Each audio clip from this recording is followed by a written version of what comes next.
मेदेपल्ली गांव में एक दंपत्ति यशोदा और नंद रहते थे। दंपत्ति का एक बेटा था और उसका नाम था कृष्णा। जीविकोपार्जन के लिए वे अपनी जमीन पर खेती करते थे। क्योंकि नंद एक गरीब आदमी था, इसीलिए दंपत्ति बहुत मेहनत करते थे और उन थोड़े पैसों से कृष्ण को शिक्षित करते थे। बचे हुए पैसों से अपनी दैनिक जरूरतों को भी पूरा करते थे। लेकिन कृष्ण एक शरारती लड़का था। अगर वो कोई काम करने की सोचता तो निश्चित रूप से किसी की बात सुने बगैर करके रहता।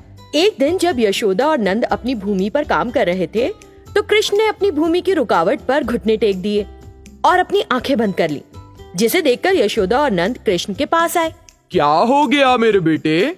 जमीन पर इस तरह घुटने टेक कर क्यों खड़े हो? चोट लग जाएगी ना, खड़े हो जाओ। पिताजी, यदि मैं इस तरह घुटने टेकूंगा ना तो मेरे सामने देवता प्रकट होंगे, फिर हम उनसे जो चाहे मांग सकते हैं और ले सकते हैं। अगर हम कुछ पाना चाहते हैं तो इस तरह नहीं पा सकेंगे। सबसे पहले अच्छी तरह अध्ययन करो, नौकरी मिलेगी तो कमाना और खरीदना। एक फिल्म में एक संत ने ऐसे घुटने टेके थे, भगवान आए और उसने जो मांगा वो उसे दे दिया। फिल्मों में होता है, असल जिंदगी में नहीं होगा।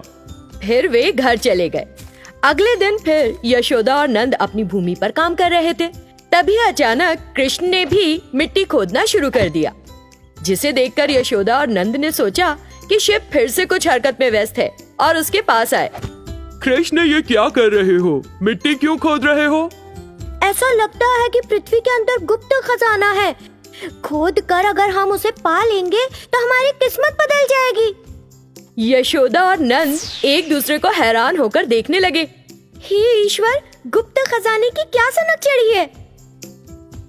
देखो कृष्ण, कल ही तुम्हें समझाया था, हमें ऐसे अचानक कोई धन नहीं मिल सकता। हमें कड़ी मेहनत करके इसे कमाना होगा। सबसे पहले तुम खोदना बंद करो। मैं आपकी बात नहीं सुनूंगा। मुझे कल भी रोक दिया था, लेकिन आज नहीं सुनूंगा आपकी बात। उसे जिद पर अड़ा देख नंद ने यशोदा से कहा, उसे छोड़ देते हैं यशोदा, उसे खुद ही मालूम हो जाएगा। वैसे भी हमें कचरा जलाने के लिए गड्ढे की जरूरत थी। इस गड्ढे का उपयोग हम उसके लिए कर लेंगे और यदि कृष्ण को उस गड्ढे में कुछ नहीं मिलता तो उसे भी समझ आ जाएगा।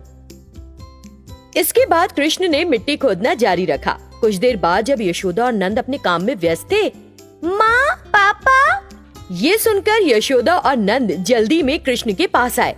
वहाँ उन्होंने सोने के सिक्कों से भरा एक बर्तन देखा। बहुत आश्चर्यचकित हो गए और खुश भी हुए। हम बहुत भाग्यशाली हैं।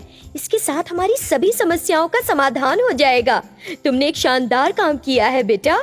इसके बाद वे उस बर्तन को लेकर घर जाने लगे। कृष्ण यशोदा और नंद के आगे चल रहा था। कुछ देर में पूरे इलाके में अंधेरा छा गया और एक चोर अचानक यशोदा और नंद के सामने आ गया। चुपचाप ये बर्तन मेरे हवाले करो, नहीं तो मैं तुम्हें मार डालूंगा।